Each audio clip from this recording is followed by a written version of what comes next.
Hi, everyone. Thanks for joining us today. I'm Oren Adaki, Associate Director for Policy and Government Affairs here at AIPAC.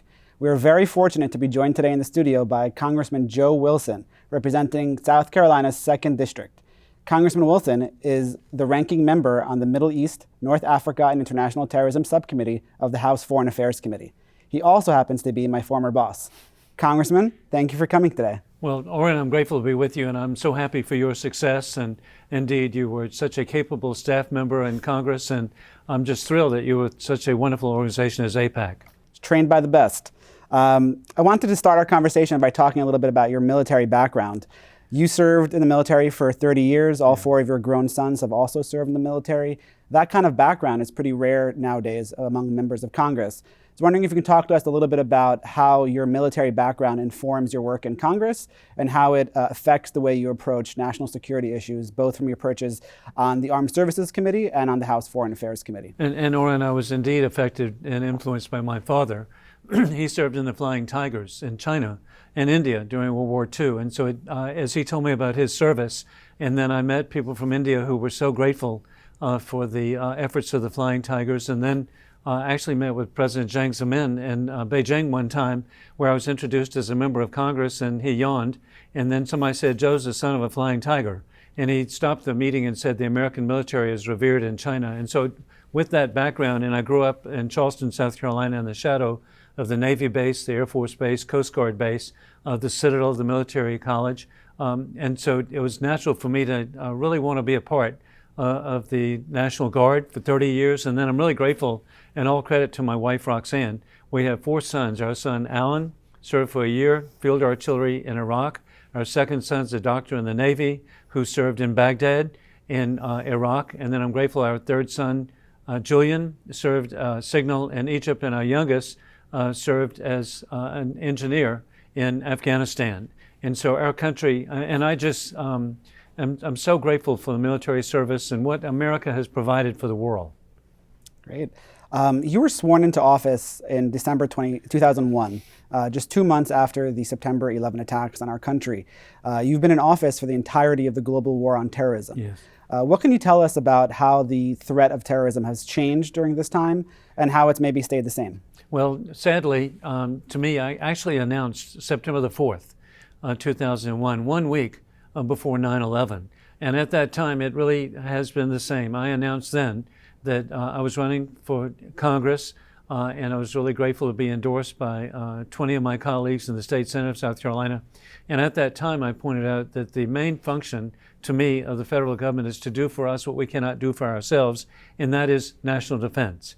And so we must have a strong national defense. We've seen the success. I lived the Cold War. I mean, what Ronald Reagan achieved, peace through strength and the liberation of dozens of countries. And so I believe that by being a strong country, by working with our allies, and how exciting it is to see our support of countries. I've just gotten back from visiting in Bulgaria, visiting in Estonia. I've visited virtually all of the liberated countries of Central and Eastern Europe. And it's so exciting to see these countries come to life. And also in Asia, too. I've had the opportunity to visit and see what a strong military can do to provide for freedom and security. We've seen a sharp increase in the use of drones in the Middle East across the region, both targeting our allies in the region as well as U.S. service members, U.S. bases in the region. Talk to us a little bit about the nature of the threat from drones, both from state actors and non-state actors, and what we can do to partner with our allies to meet this new threat. Well, Oren, this is a real threat. We began with the drone attacks on Saudi Arabia, clearly from Iran, and then we've had most recently drone attacks on American personnel in Iraq, and then just last week the UAE El Dhafra came under attack by drones. And the sad fact is that drones can be produced very cheaply.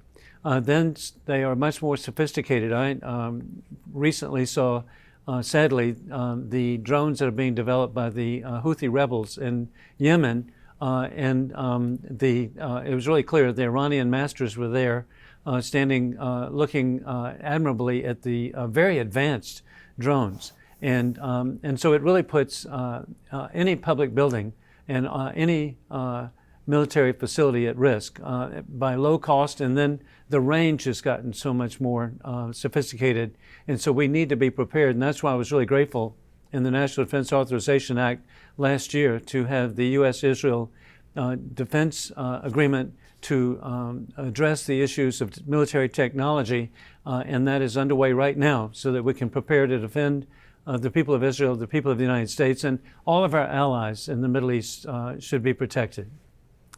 In your capacity as ranking member on the Middle East subcommittee on the Foreign Affairs Committee, you work very closely with Chairman Ted Deutsch of Florida. Yes. I wonder if you could talk a little bit about your relationship with the chairman, as well as how you guys approach these kind of big national security issues working together on the committee. Well, I've been grateful to visit CENTCOM with Chairman Deutsch at Tampa.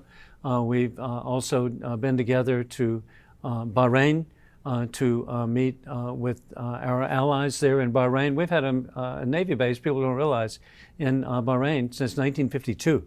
And so we've got a strong relationship. And then how important Qatar is, I was really grateful to be with the Emir before he met with the President.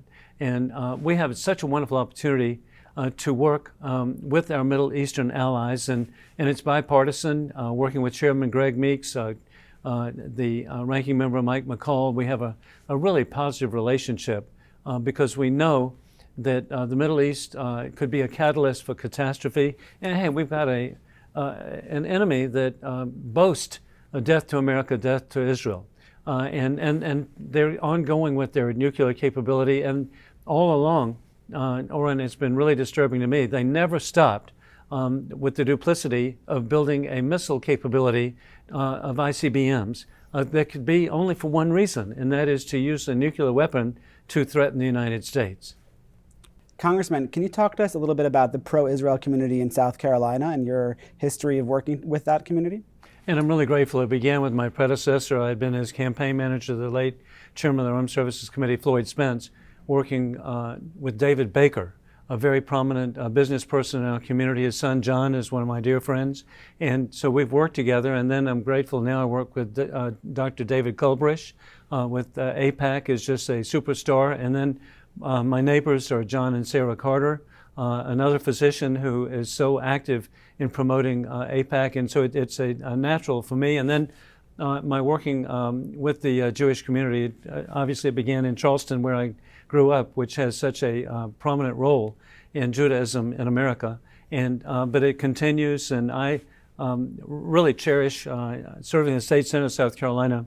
The last day that one of our senior members served, Isidore Lurie, I escorted him to his car, and because he was retiring, and just a wonderful person. And he said, "Joe, you're a real mensch."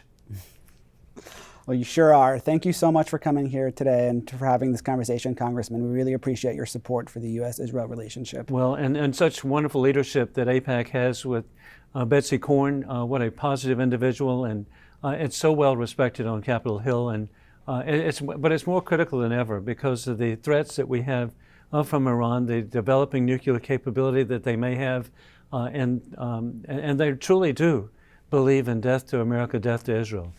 Thank you, sir.